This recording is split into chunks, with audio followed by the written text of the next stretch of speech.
Okay जी, बिस्मिल्लाहिर्रहमानिर्रहीम। तो शुरू करते हैं अपना लेक्चर नंबर 5। और जो चीज़ मैंने आपको पहले बताई है दोबारा रिपीट कर देता हूँ ताकि इस रिकॉर्डिंग के अंदर आ जाए। तो पहली चीज़, गूगल क्लासरूम में आपके तमाम लेक्चर्स उसी दिन ही अपलोड हो जाते हैं। आपके नोट्स जो आपने पढ़ने हैं, याद करने हैं, वो भी उसी वक्त अपलोड हो जाते हैं। और आपके टेस्ट या प्रैक्टिस क्वेश्चन भी अपलोड किए जाते हैं। तो साथ इंस्ट्रक्शन भी मौजूद होती हैं कि किन क्वेश्चन को आपने कितने टाइम में सॉल्व करना है। और फिर आप कोशिश करें उसकी पीडीएफ फाइल बना के अपलोड किया करें ताकि मैं उसको चेक भी करूं कि आपके आंसर की क्वालिटी कैसी चल रही है। और ये रेगुलर किया करें। और जो बच्चे बिजी हैं पेपर्स में या उन चीज़ों में, वो भी इस तमाम चीज़ों को साथ साथ देखते रहें। और अगर कोई क्वेश्चन है तो वो मेरे से आप पूछ लिया करें, ठीक है। तो आज का हम लेक्चर शुरू करते हैं। और बेसिकली हम पढ़ रहे थे डाटा गवर्नेंस को। और डाटा गवर्नेंस क्या, हमने कहा कि तमाम वो पॉलिसीज होती हैं जिनके अंदर हम डाटा के मुख्तलिफ एस्पेक्ट्स के ऊपर काम करते हैं, पॉलिसीज बनाते हैं, प्रोसीजर्स बनाते हैं, रूल्स एंड रेगुलेशन बनाते हैं। और पर्पस क्या हुआ एट द एंड, डाटा को एक्यूरेट रखना, डाटा को सिक्योर रखना, ताकि उसकी बेस पे जो इन्फॉर्मेशन जनरेट हो और उसकी बेस पे जो डिसीजन लिए जाए वो सारे एक्यूरेट और कंफर्म होने चाहिए। ठीक हो गया। उसी का ही लास्ट टाइम हमने जो देखा था, डाटा स्टोरेज के ऊपर हमने डिटेल में डिस्कशन की थी कि हम डाटा कितनी जगहों पे स्टोर कर सकते हैं और किस किस मॉडल के तहत हम स्टोर कर सकते हैं। आज हमारा काम है डाटा इंटेग्रिटी का। डाटा इंटेग्रिटी से मुराद उसकी एक्यूरेसी, उसकी ट्रुथफुलनेस, उस पर कितना भरोसा या एतबार किया जा सकता है, इसको भी मेंटेन करना डाटा गवर्नेंस का ही पार्ट होता है। और कल हम डिस्कस कर रहे थे कि डाटा जो होता है वो डिफरेंट स्टेजेस में से लाभ के गुजरता है। कितनी स्टेजेस थी, किसी को याद है? 5 स्टेजेस थी। कौन कौन सी? क्रिएशन, स्टोरेज, यूजेज, आर्काइव और डिस्पोजल। इन तमाम स्टेजेस में आपने ये तमाम चीजें इंश्योर करनी होती हैं, जिसके अंदर एक चीज डाटा इंटेग्रिटी। डाटा इंटेग्रिटी कितनी तरह की थी? Types of data integrity. एक चीज थी फिजिकल इंटेग्रिटी। फिजिकल इंटेग्रिटी से मुराद ये है कि जो आपका हार्डवेयर है, जो आपका सिस्टम है, उसकी एक्सेस सिक्योर होनी चाहिए।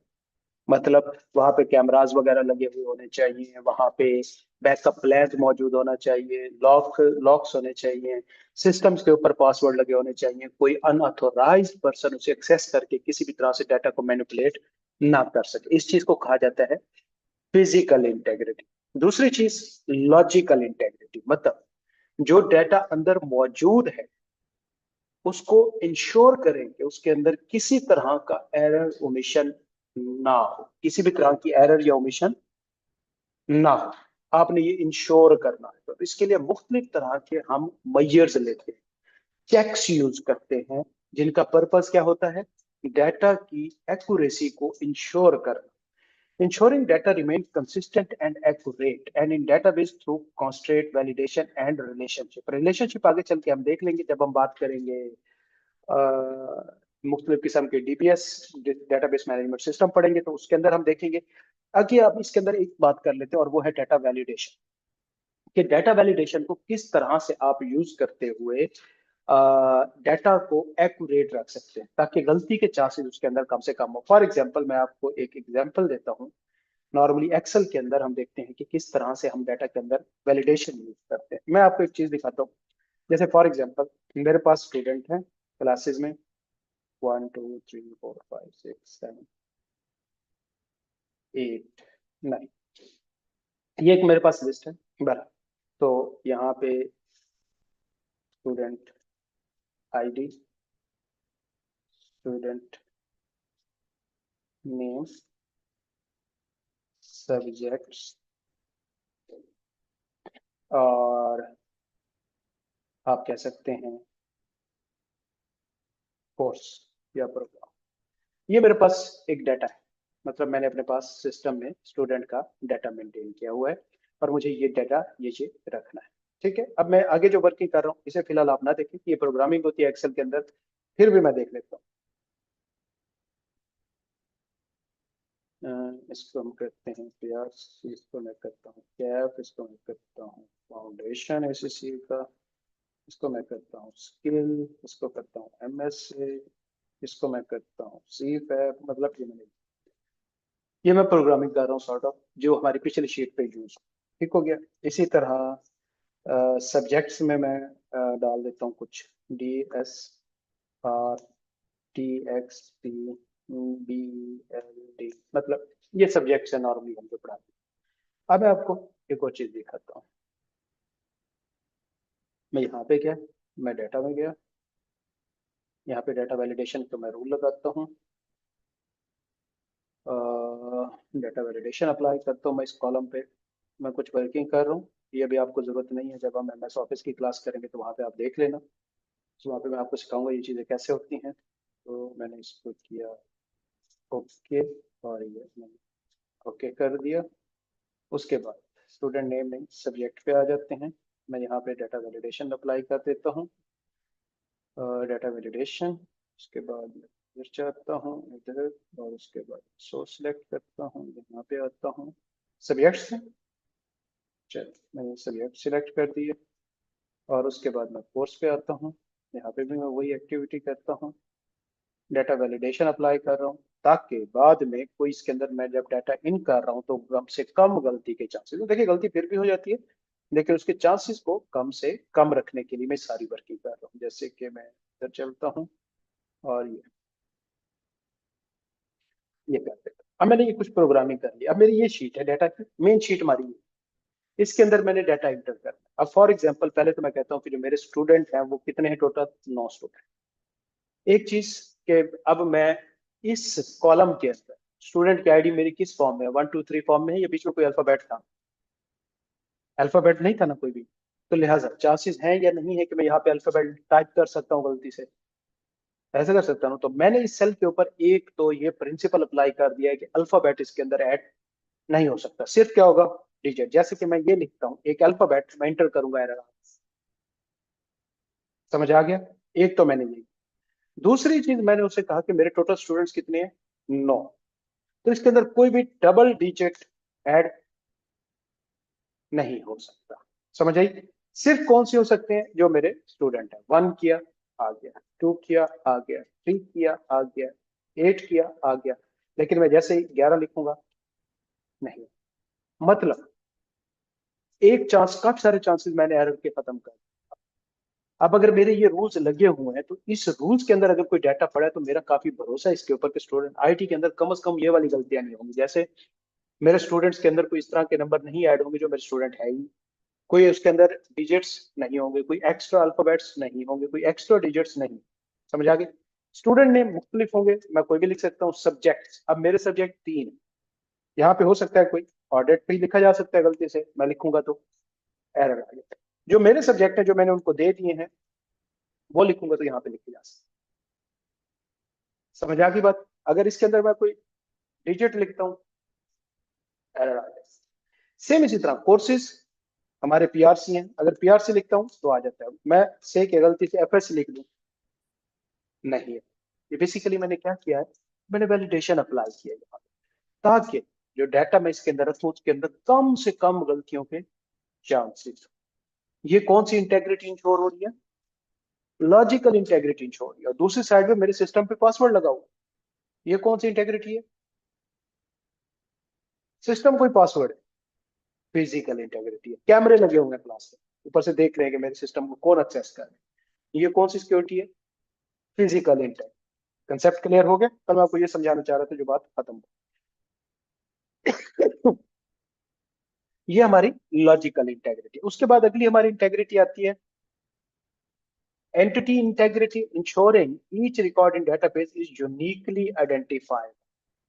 मतलब कोई भी रिकॉर्ड जो है वो डुप्लीकेट नहीं होना चाहिए, यूनिकली आइडेंटिफाइड हो। जैसे कि फॉर एग्जांपल यहाँ पे मेरा एक स्टूडेंट जिसकी आईडी नंबर 1 है, उसका नाम अली है। इस पूरी शीट में क्या अली का नाम दोबारा हो सकता है कि नहीं हो सकता? हो सकता है। क्या सब्जेक्ट कॉमन हो सकते हैं कि नहीं हो सकते? हो सकते हैं। कोर्स कॉमन हो सकते हैं कि नहीं हो सकते? लेकिन स्टूडेंट आईडी कॉमन हो सकती है कि नहीं हो सकती? ना। स्टूडेंट आईडी एक ऐसी चीज है जिसकी वजह से इस बंदे को यूनिकली आइडेंटिफाई किया जा सकता है। अगर मैं ये स्टूडेंट आईडी डुप्लीकेट कर दूं तो मेरा डाटा क्रेडिबल रहेगा। एक नंबर में किसी और को भी अलॉट कर दूं, एक बस में आपने टिकट बुक की वही दूसरे बंदे ने भी बुक कर ली, क्या उसकी कोई इंटेग्रिटी रहेगी? ना। ये कौन सी है? ये कौन सी इंटेग्रिटी है? Entity integrity. एंटिटी का मतलब ये जो आगे स्टूडेंट का नाम है, जो हमारे डाटा के अंदर एक कोई चीज है जिसके बारे में डाटा मौजूद है, उसकी इंटेग्रिटी कैसे इंश्योर करनी है कि वो यूनिकली आइडेंटिफाइड। कोई ना कोई उसके साथ की ऐसी होनी चाहिए जिससे आप उसको यूनिकली आइडेंटिफाई कर सकें। क्या कोड से उसे आइडेंटिफाई किया जा सकता है? नहीं। कोर्स में अली नाम के कोई बच्चे हो सकते हैं। सब्जेक्ट से आइडेंटिफाई किया जा सकता है? नहीं। नेम से आइडेंटिफाई किया जा सकता है? नहीं। हाँ, स्टूडेंट आईडी से किया जा सकता है। तो आपने कम से कम एक इस तरह के डाटा के अंदर मस्ट रखनी है जो पूरी उस रो के डाटा को यूनिकली आइडेंटिफाई कर रही है। क्लियर है? Okay. Ensuring each record in database uniquely identifiable using primary की। तो ये जो स्टूडेंट आईडी है ये सारी क्या है? प्राइमरी कीज हैं जो पूरी रो के अंदर मौजूद डाटा को यूनिकली आइडेंटिफाई कर रहे हैं। इनको क्या कहते हैं हम? प्राइमरी की कहते हैं। समझ आ गई बात? क्लियर है? अच्छा। तो ये चीज हमारी एंटिटी इंटेग्रिटी कहलाती है। प्राइमरी की डेफिनेशन देख लें। Primary key is a unique identifier for each row in a table. ये जो हमने टेबल बनाई थी इसके अंदर यूनिक कौन सी चीज आइडेंटिफाई कर रही है इस डाटा को यूनिकली? क्या नाम से यूनिकली आइडेंटिफाई हो सकता है?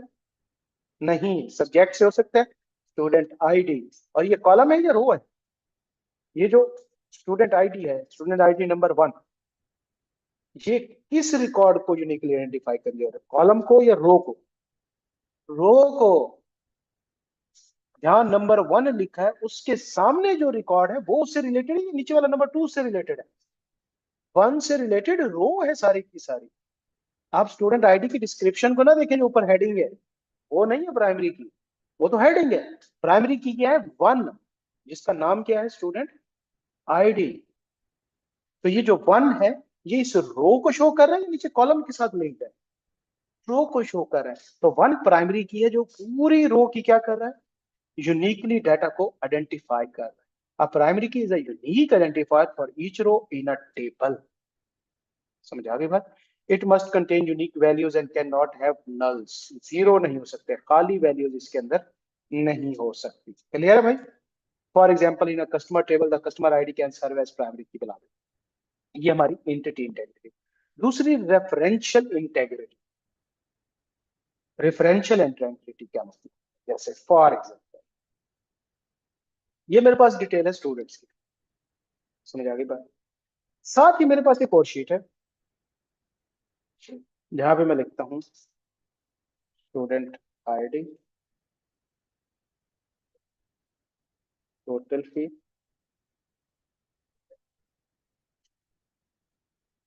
First instalment, second, third, receivable, जो भी है स्पेलिंग मेरे छोड़ दे भाई, जो भी है स्पेलिंग पे मेरे नहीं जाना। रिसीवेबल और रिसीव। ठीक हो गया? फॉर एग्जाम्पल एक स्टूडेंट है हमारा नंबर 1, स्टूडेंट आईडी तो वही रहेंगे। तो मैं स्टूडेंट आईडी को क्या करता हूँ, यहीं से ले आता हूँ इसी शीट से स्टूडेंट आईडी। तो मैं कंट्रोल सी, तो मैंने एक कर दी। ठीक है? यहाँ 8 तक हमने डाली हुई थी, नीचे आईडी नहीं थी, 0 0 आ गया। फिलहाल मैं इसको खत्म कर रहा हूँ। ये कैसे हो रहा है ये बड़ी टेक्निक है, मैं आपको बाद में बताऊंगा, ये जब हम एक्सेल फाइल करेंगे तब। तो स्टूडेंट आईडी है, स्टूडेंट क्या गए, टोटल फीस उसकी, स्टूडेंट आईडी फी क्या है? जैसे कि मैं कहता हूँ 70,000 इसकी टोटल फीस थी। फर्स्ट इंस्टॉलमेंट इसने 30,000 पे की, सेकंड इंस्टॉलमेंट उसने 20,000 पे की, थर्ड इंस्टॉलमेंट उसने 10,000 पे की। और टोटल रिसीवेबल अभी कितना रह गया? ये माइनस ये माइनस ये माइनस ये। और टोटल रिसीव्ड कितना है? टोटल फीस माइनस रिसीवेबल, ये मेरी टोटल रिसीव। अच्छा मैं क्या कर रहा हूँ, मैं जल्दी जल्दी कर रहा हूँ, ये समझने की जरूरत नहीं है आप लोगों को। बारह जस्ट देखें, ये मेरे पास एक और टेबल है स्टूडेंट्स जिसके अंदर स्टूडेंट्स की फीस मौजूद है। मुझे बताएं क्या इस शीट के अंदर स्टूडेंट का नाम लिखना जरूरी है? अच्छा नहीं जरूरी, कोई मसला नहीं। क्यों जरूरी नहीं? अब मेरे पास ये दो शीट्स है, इसको मैं इधर कर देता हूँ फिलहाल, बल्कि मैं इसे हाइड ही कर देता हूँ। मेरे पास ये दो शीट है, क्या ये दोनों शीट आपस में लिंक है कि नहीं? रिलेट किससे लिंक? कौन सी चीजें इन दोनों में कॉमन है? Student ID. ऐसी बात है? कैसे लिंक है? मुझे सिंपल, मैंने इस फी पे आया, मैंने फीस देखी, मुझे पता करना है कि भाई ये किस स्टूडेंट की फीस है। मैं सिंपल वापस जाऊंगा, इधर के भाई, इधर सिंपल जाके मैंने एक मिनट क्यों नहीं काम कर रही फॉर्मूला।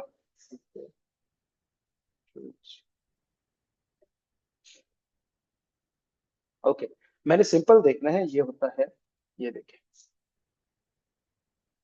समझ आई बात। अच्छा, ये मैं कर क्या रहा हूँ, इसको छोड़ दें, मैं इसमें कर क्या रहा हूँ, इस चीज को छोड़ दें आप, कि किस तरीके से मैं शीटों के दरम्यान में मूव कर रहा हूँ। ये मेरे पास एक शीट है और दूसरी ये मेरी स्टूडेंट की शीट है। इन दोनों शीटों का आपस में लिंक है कि नहीं? बिल्कुल, किससे? स्टूडेंट आईडी से। मुझे यहाँ पे नाम लिखने की जरूरत नहीं, क्योंकि ये डुप्लीकेट हो जाएगा।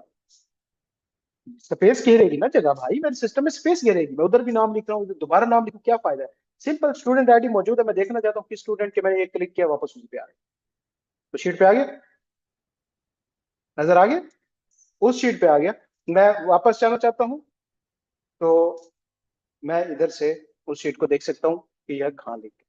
अब देखेंगे, ये दो डिफरेंट टेबल, लेकिन ये दोनों टेबल आपस में कनेक्टेड है। अगर ये आपस में कनेक्टेड ना हो तो मेरे लिए क्या इस टेबल के अंदर मौजूद इंफॉर्मेशन कंप्लीट होगी? नहीं। इन दोनों का किस चीज से कनेक्टेड है? एक रेफरेंस है जो दोनों में कॉमन है, दोनों शीट्स में, और वो क्या है? स्टूडेंट आईडी कॉमन है।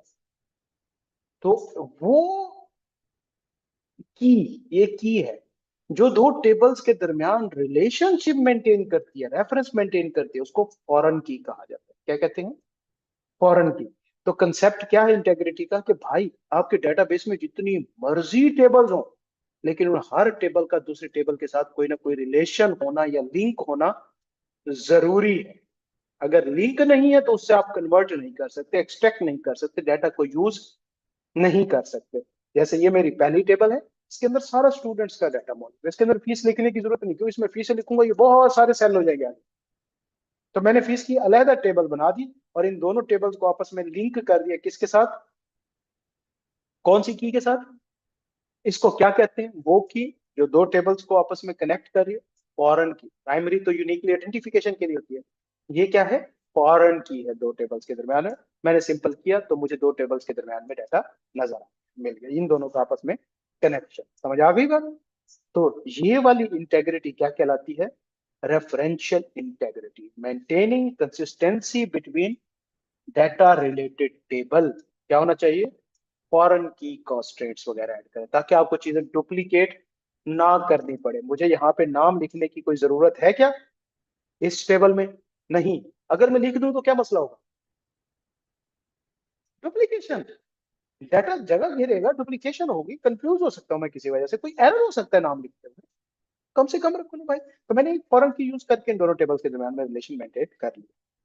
समझ आ गई बात? तो फॉरेन की डेफिनेशन है, foreign key is a field in one table that refer to the primary key in another table. Refer table क्या करती है? दूसरी टेबल के साथ उसको कनेक्ट कर देती है। It enforce a link between the data in two tables. बस इतना आपने ध्यान में रखना है, आगे ये पढ़ने की जरूरत नहीं है, वो मैंने आपको एक्सेल के अंदर बना के अपना दिखा दिया, इनको पढ़ने की कोई जरूरत नहीं। ठीक हो गया? तो लिहाजा ये कितनी तरह की इंटेग्रिटीज होती हैं? फोर। कौन कौन सी? फिजिकल, लॉजिकल, एंटिटी इंटेग्रिटी और रेफरेंशियल इंटेग्रिटी। कोई क्वेश्चन किसी किस्म का? चले आगे चलते हैं। ये practice to date maintain data integrity, तो फिर हाँ जी।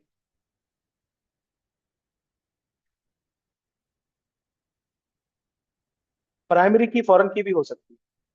हाँ, एक की दो काम भी परफॉर्म कर सकती है, इसमें कोई बुराई नहीं। वही प्राइमरी की और वही फॉरेन।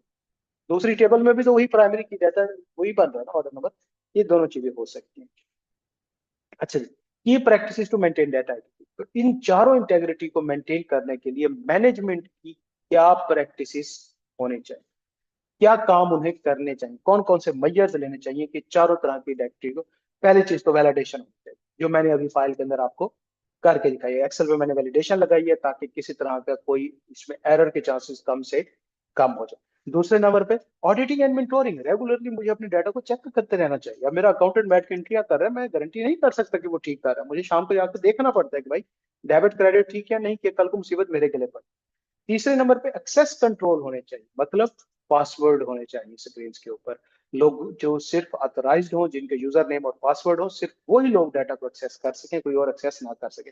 वर्जन कंट्रोल होना चाहिए, मतलब लॉग फाइल मेंटेन होनी चाहिए, मतलब हिस्ट्री मेंटेन करें कि कोई भी शख्स अगर कहीं पे कोई चीजें चेंज कर ले, कोई अनऑथराइज बंदा घुस भी जाए, तो आप ट्रैक कर सकें कि इसने कौन कौन सी चेंजेस की हैं, जो कि एमएस ऑफिस के अंदर मैंने लास्ट लेक्चर के अंदर बताया भी था। ये शायद मेरे ख्याल में भी जो रिसेंट लेक्चर आएगा उसके अंदर होगा कि आप चेंजेस को ट्रैक कैसे कर सकते हैं। अगर एक फाइल पर मल्टीपल लोग काम कर रहे हैं, तो डिफरेंट लोगों को देखना कि उन्होंने कैसे कैसे क्या क्या काम किए हैं, वो आप उनको ट्रैक कर सकते हैं। तो आपने वो भी ट्रैक करना है ताकि पता लगाया जा सके कि किस किस शख्स ने क्या क्या चेंजेस किया। और फिर उसके अलावा डाटा बैकअप्स होने चाहिए आपके पास, कि एक बैकअप में अगर डाटा खराब हो भी गया हो तो दूसरे में ठीक पड़ा होना चाहिए। आपके पास डाटा का बैकअप मौजूद होना चाहिए, डाटा लॉस्ट ना हो किसी भी वजह से।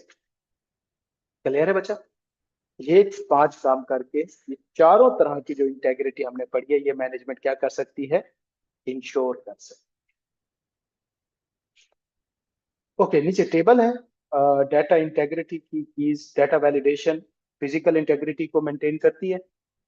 डाटा वैलिडेशन क्या है, जो अंदर एप्लीकेशन के अंदर यूज हो रहा होता है। क्या इनका बाहर सिस्टम को एक्सेस करने में प्रिवेंट करती है किसी को? नहीं। बाहर जो बंदा एक आ रहा है, उस सिस्टम को हाथ लगाने से पहले क्या डाटा वैलिडेशन से रोक देगी? No route. नहीं, वो तो इंटरनल चीज है। तो फिजिकल इंटेग्रिटी इससे इंश्योर नहीं होती, हाँ लॉजिकल होती है। एंटिटी इंटेग्रिटी भी बाकी सारे इंश्योर होती है, लेकिन फिजिकल नहीं। देखो ये उस तरह auditing and mentoring primarily physical integrity he maintain करता है और बाद में सारी चीजें भी मेंटेन कर रहा है। जबकि एक्सेस कंट्रोल फिजिकल में नहीं, पासवर्ड लगे होने चाहिए अंदर, ऑथोराइज बंदा मौजूद होना चाहिए, लेकिन बाकी तीनों जो है वो हमारी कंट्रोल इंटेग्रिटी जो है उनको मेंटेन करती है। तो बहरहाल ये आपने टेबल एक बार पढ़ लेना, रीड कर लेना। सिंपल सा है कि कौन सा मेजर जो है वो कौन कौन सी इंटेग्रिटी को इंश्योर करता है। ठीक हो गया? चलें जी, ये हमारा डाटा इंटेग्रिटी का टॉपिक था। इसकी रिकॉर्डिंग यहीं पे रोकते हैं, अगले टॉपिक की रिकॉर्डिंग नेक्स्ट पे।